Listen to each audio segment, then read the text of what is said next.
Well, hello and welcome to our backyard garden here in the South Carolina upstate. It's April 26th, 2024. This is episode 12. We're now 3 months into our garden videos for the year. We started in mid-February when there were just some daffodils and a few hyacinths out. And now things are fully in bloom. In fact, we have some things that have just finished up in the past week. I'm going to start out with our little, they're actually pretty big, snapdragons that are growing up out of the driveway, doing very well. Didn't expect those. They came up just from seed. We did not plant them there. Then we've got our hillside of irises doing really well.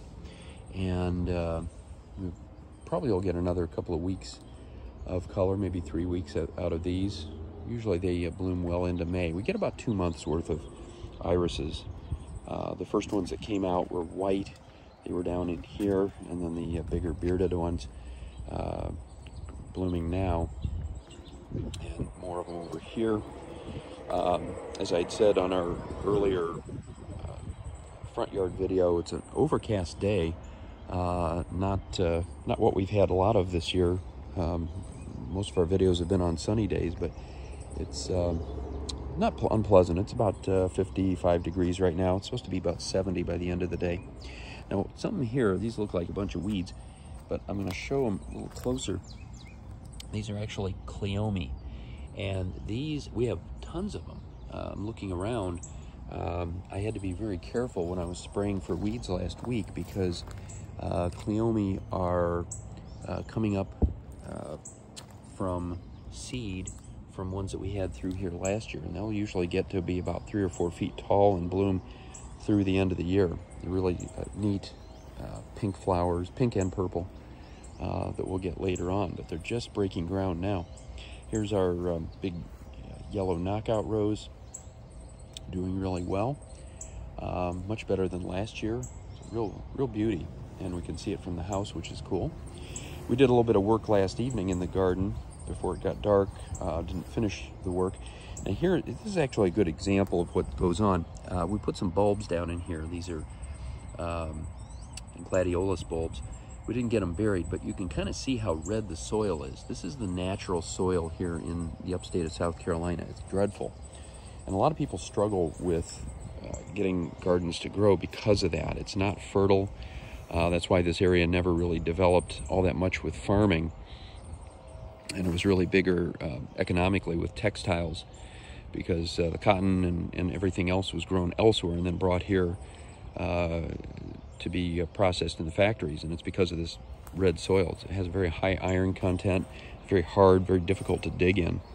So we had soil brought in. That's really the key to a garden like this. You have to have good soil brought in at the beginning, or it's going to be an ongoing struggle. Now here we have some Asiatic lilies, and or oriental lilies actually, doing very well, getting closer and closer to putting out buds and eventually some flowers, probably in another month or so. Same thing here. Got some little delicate Siberian irises back in here. We saw some of those in the front yard. We have a few more in the back. Then we have our digitalis, big cluster of digitalis here that have come back from last year, fully in bloom. 4 hydrangeas through here, which are not budding yet, but they will later in the summer. They tend to come out a little bit later in the year, later than the ones in the front yard, which are already budding, and one is even blooming. Another kind of an unusual color of digitalis is sort of a pink, dark pink or melon color. We've got some kind of an offshoot viburnum back here. And then it will be putting out some little white flowers where these buds are, and then those turn into tiny little berries that the birds eat. So that should be interesting. I just put those in last spring, and they've grown quite a bit since then. We've got some clematis growing up on this butterfly bush here. Very dark purple variation. The butterfly bush will bloom later in the summer. And then what else do we have? We have a lot of, well, you can see where the petals from the previous clematis flowers are. We've got our little pansies down in here, which have done very well. We've got some snapdragons, which are finally coming up from last year. Wasn't sure if they were going to come back or not. Got a little petite knockout rose here, doing very well. Last year these didn't do so well. We bought 3 of them, put one in the front yard. That one did great in the full sun. We put 2 back here, did not do as well, but this one is, at least right now. It's got a lot of flowers on it, and then it's got a clematis growing up top of it, as they tend to do. Another butterfly bush here, and then a ground cover yellow rose here. A little unusual. This is the only one of these that we have. It was pretty low lying last year, but this year it's growing a little bit taller. Relatively small flowers, but very colorful nevertheless. Got a lilac back here that budded or bloomed earlier. It's about done now. Big clematis back here on the fence doing well. We put 3 of those in. One refused to go over onto the fence. It's growing up into the hydrangea, but these over here we've trained onto the fence nicely. And then pretty much a showstopper here. Hang on just a second. Well, here's where we left off. We've got these beautiful knockout roses. This one is just about as perfect as they get. Some bright red color. The plant itself is doing really well. You can see the leaves. There's no black spot anywhere to be found. Just covered with flowers. And then amongst all of those are these clematis, a particularly complex type of clematis that we've never found anywhere else, and it's growing all up through here. So that combination of white and red is amazing, and hopefully these will continue to bloom for a few weeks. Definitely a spring look, but if it lasts as long as possible, I'm very happy with that.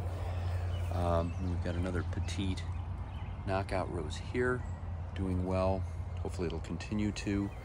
Our azaleas are about done. We have a few blooms left. We have 6 azaleas down through here, but they were fully in bloom just 2 weeks ago. Last week still had a lot of color, but now they've really started to fade out very quickly. A few more bearded iris here, some more Johnny jump ups. We've got a bunch of daylilies, which have continued to get just a little bit bigger each year. These will bloom in another couple of months. Then we've got our 2 more variations of digitalis back in here, and our 1 viburnum from the backyard still has quite a few blooms on it. The ones in the front yard are pretty much done just since last week. It's one thing I said in our front yard video. The transition during the spring is very abrupt. You go from one week to another, and one thing will suddenly be out and something else is completely finished up. You don't see that in the summer as much, where the summer flowers, once they start to bloom, they typically are in bloom for a while, like hydrangeas and daylilies and things like that. And here are some more daylilies.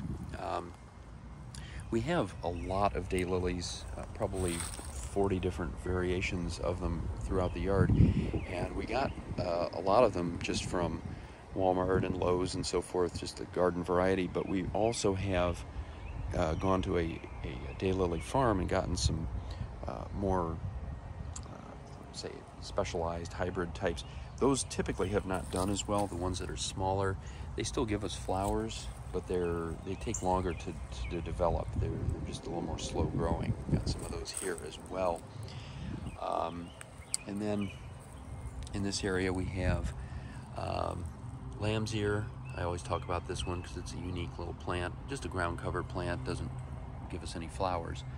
A stilby over here. These have really moved forwards just since last week. We've got some little pink buds coming out, and down here I think these are going to be white when they come out, but they've really come along quickly. Over here some red ones, and so these will be in bloom probably by early May, I'm going to guess, maybe late mid-May. We have camellia up here. This bloomed back in the late winter, and now it just grows like a bush until next winter. Again, on this azalea, still have a few bright flowers, but not a lot. And then more astilbe here, hostas, a couple more astilbe, and back in here we have a wisteria that I thought was dead. It came back, fortunately. It's a good place for it. It can't really do any damage. Even if it's invasive, it'll just grow along that fence, and it can be cut back pretty easily. And then over here we have black-eyed Susans. These have just come up from seed. They look like weeds, but these will give us some nice flowers in the end of the summer. So we're leaving those alone. Another little cluster of them here. And then clematis growing up along the fence. And that segues over to our next wisteria, which is fully in bloom right now. We just put this in last year. It has grown very quickly. Again, this is what I would consider to be a good place for wisteria, in that it's right along the fence. It can only do a minimal amount of damage. It's spread about this far, maybe 8 feet in the 1 year that we've had it in. But we can, as it puts out these runners and vines, we can keep it under control pretty readily. It hasn't worked its way into any other plants so far. Now here we have a big climbing rose with these little pink flowers. We're going to see 3 more of those elsewhere in the garden. There's a little bumblebee friend. Yep, he didn't want to be on camera. I don't blame him. And then these, you don't see these as well from the other side of the fence. That's why I came over here to show them off. One little problem I'm seeing with some of these climbers, as we look closely, we've got some little aphids in here. We're gonna have to start spraying for those, because they will kind of set you back a little bit with your rose population. And then over here we have more daylilies. These have continued to grow each year. Some lamb's ear, big irises, big bearded iris. These are actually, these flowers I think are bigger than anywhere else in the garden. I'm not sure why. They do well just about everywhere you put them. They get kind of a mix of sun and shade here. They seem to really like that. Again, you see the pink climbers. And then we have knockout rose that's just getting started. Now this is an interesting story. I tell this every week, but so if you've heard this before, you can fast forward. But this was eaten down to the ground over the winter. You can barely see the plant itself behind the daylilies and other things, but this was a really unique rose, not like any other that we have, because when the blooms come out, they're red. Then when they open up, they're red and yellow, and then they gradually fade to a pink, and then eventually a white color, as you can see down there. But this was down to the ground. We didn't know if it would come back or not, and it has. It's not huge. It's not as big as it was, although it seems to be growing. So it may get back to its original size before long. Our last azalea is over here. We've got daisies down in this area, and a lot of Asiatic or Oriental lilies in this area. They're getting closer and closer to starting to put out their flowers. Got a lot of buds here. It'll probably be another 3-4 weeks, I'm guessing. But before long, we will have a lot of those lilies. That's really kind of a harbinger of early summer around here, although it's really, realistically, it's still late spring. Got clematis, a couple different types over here. We've got our big blood red knockout rose. It's really the only blood red knockout rose that we have. Just an absolutely gorgeous color. This is the biggest knockout rose that we have. Got to about 7 feet in height last year. Deer ate about half of it down to the ground. It has come back with a vengeance. It's covered with buds, so at least on the newer part. So this is going to be absolutely covered with flowers before you know it. And so this is going to continue to be a very colorful part of the garden. Got some coreopsis down here. They give us kind of that mustard yellow color. They bloom for a relatively short time in the spring. We try to deadhead them a little bit so that they'll give us a little bit more color, but we don't have a lot of them, but where we do, it's a nice contrast with all the other colors. The yellow contrasts nicely with the reds and the blues and the pinks and so forth. Now up through here, we've got a really remarkable series of flowers from the climbing rose, the blue clematis, and then if you look closely, you can see these lavender climbing roses. These are much larger. They don't have any scent, but they are absolutely beautiful. You can see one kind of hiding back there amongst all the foliage, and these just kind of work their way up onto the trellis and the flagpole for that matter, and lots of buds, and even on top of that, then they're mixed in with jasmine, which is another vine. It's really given us a pretty dense foliage through here. Jasmine are just starting to open up in a few areas. You can kind of see up in there the little white flowers. They're very fragrant. They'll open up in much larger numbers. Have to be careful with jasmine though. As nice as they are, they'll cover a fence in no time, but they tend to try to strangle off other plants, and you have to be careful about that or they'll get out of control. Kind of like wisteria. Wisteria, beautiful flowers. They're worth the effort, but they're sometimes a little difficult to manage, and you just have to be careful that they don't take over. Now this is something that does take over, and it's worth it. These climbing roses, this is the second one. We have a total of 4 of these. I don't think we could fit any more into our yard because they're so prolific. This is all one plant. It's stunning how many flowers it has put out. You can see them from the house that they have gotten up onto the top of the trellis. I mean, they come out by hundreds, and by the end of the season, there will be thousands of them. Now over here, you can see the jasmine a little bit better. The jasmine are those light green flowers, and you can see buds. These will be little white flowers, very fragrant before too long. Another nice contrast with the red and the pink and the purple of the clematis once they get going. But we did chop those back pretty heavily this spring because they were taking over, especially over on this side. It was kind of a big problem there. In this area, Siberian irises, these are doing absolutely wonderfully. Kind of peaking right now, I think. We'll have a couple more weeks of color because I do see a number of buds, but these have really taken off just since last year. These were nowhere near this size last spring, so this is really exciting. Over on this side, well, actually, you know what? I'm gonna hold off on that statement. I'm gonna come back up this way because last week I kind of missed a part of the yard that I didn't really want to miss. Specifically, this rose right here. These are the largest single rose flowers that we have anywhere in the garden. They're about 4 or 5 inches across. Very delightful scent to them. And then that brings us over to this area where we have some small zinnias that Jenny just put in this week. We have some phlox, and then a number of roses. Now some of these have really just kind of peaked since last week, and they're already on the downside.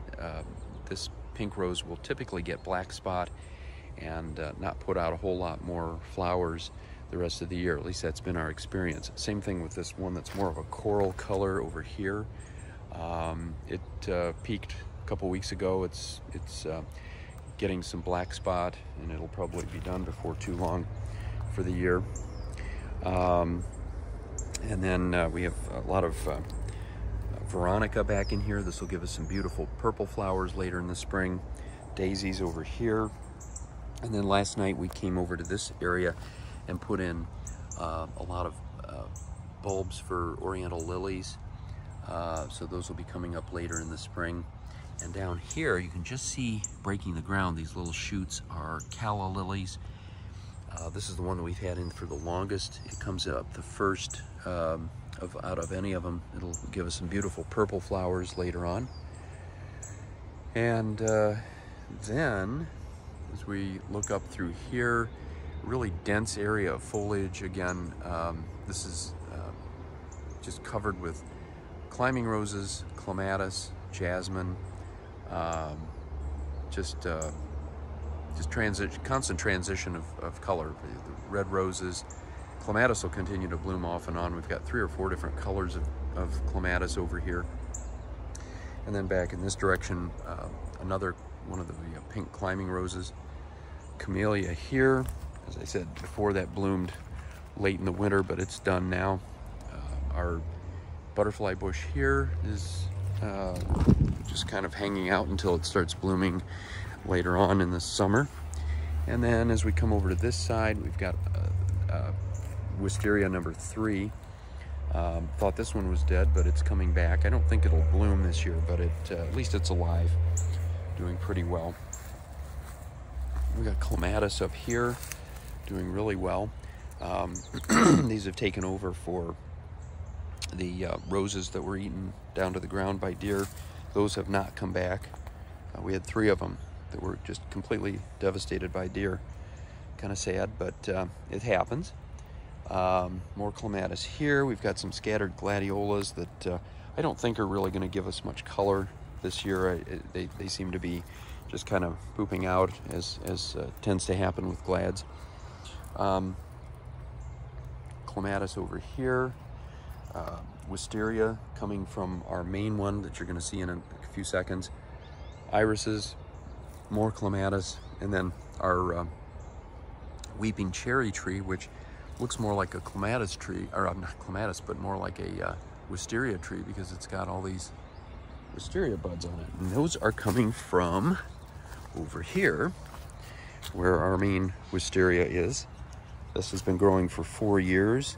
It's got a pretty sizable trunk on it, as you can see, and it has just spread all over this part of the garden. Now, I don't really mind what it's doing. It's at the end of the fence.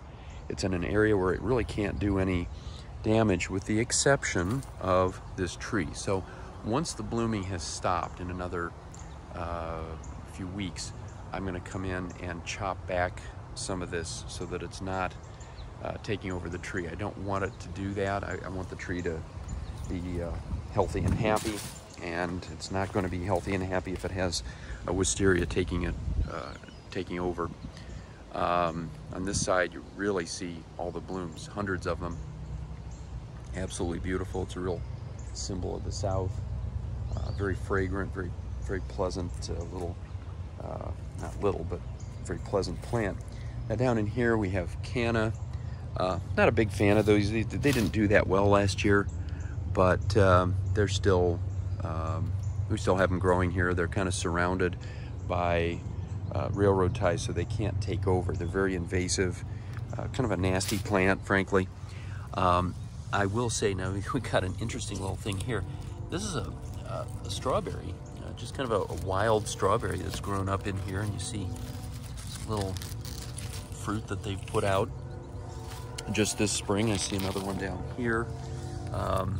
You see at a distance. I don't know that I would eat these. I'm not even sure where they came from, because we didn't plant them.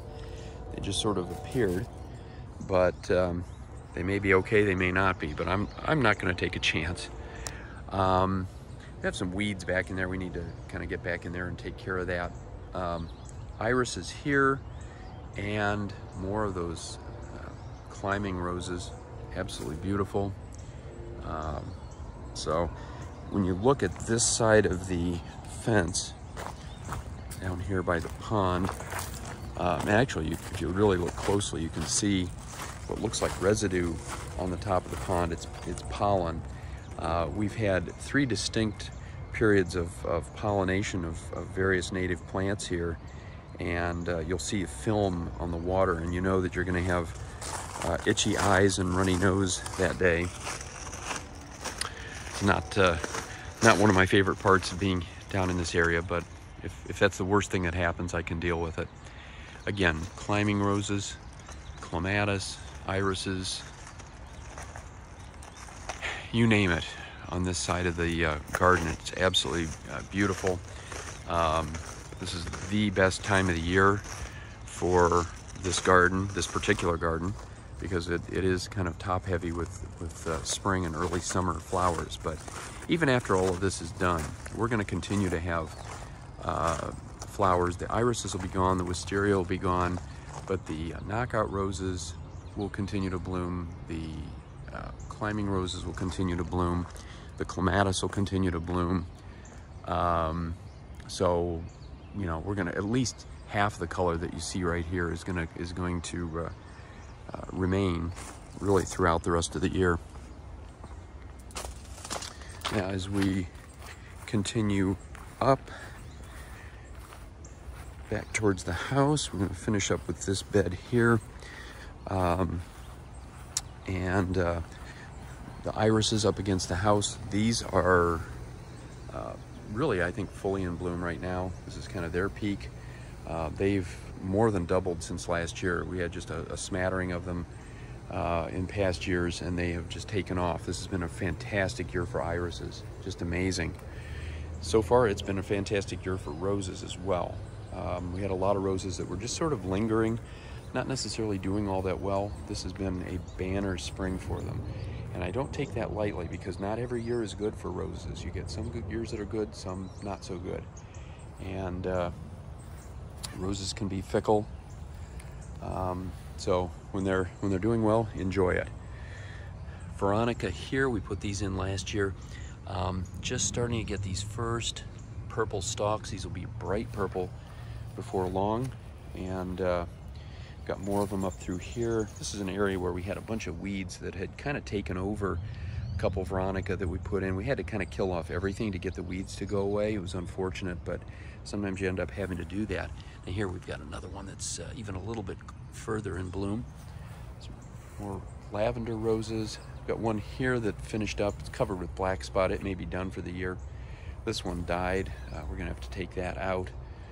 Clematis here, another calla lily that has come up. Should probably give us color within another couple of weeks. We've got one that's just broken ground here. And then some oriental and Asiatic lilies back in this area. Clematis growing all over this lilac that never bloomed this spring for some reason. And oh, I see another shoot from a calla lily. We put a bunch in, all different colors last year, and we're really curious to see what they're gonna do. This lilac did bloom, gave us some nice lavender colored flowers about a month ago. It's done, of course. Daylilies up through here, they keep getting a little bit bigger each year, and we've had one rogue digitalis that grew up out of the base of one of those. Not sure where it came from, but that's the cool thing about a garden. More lilies, clematis, roses, all through here. Daylilies left and right, a lot more. We had transplanted a lot of these from elsewhere in the garden. They've really taken off this year. Most of them are about twice the size that they were originally. And then more lilies through here that are going to start to bloom probably in another few weeks. Got some buds, same thing up here. And then our one huge climbing pink rose. This is the fourth one, probably the biggest one that we have. It's really taken over the trellis that we have back in there and growing up the side of the stairway. It probably will continue to grow up the stairway. It's actually starting to cover up. It's a little more difficult than it used to be to get up the stairs. You have to be careful not to get the thorns in your leg. But here we have some coreopsis. Those will bloom for a few more weeks, and if we chop them back, they may come back. We'll see. Blueberries here. Looks like we have maybe 8 or 10 actual berries. That's about typical for our plant. I wasn't sure if it was going to die off or not. The leaves were turning color. It looks like it's going to survive another year. It doesn't grow. It doesn't really do anything. Puts out a handful of berries. The birds end up eating most of them. Now, the other thing that's going to fill this area in later in the summer are tomatoes. We have hundreds of tomatoes that have come up. in the last couple of years, all from seed, and those will be fun. Got a couple of hostas back here in the shade, and we're back to the start. So lots going on here. Always a fun time, and as I say, we're just kind of the peak season right now for our garden, and it's been a lot of fun. Hope it's sunny wherever you are, and until next time, happy gardening.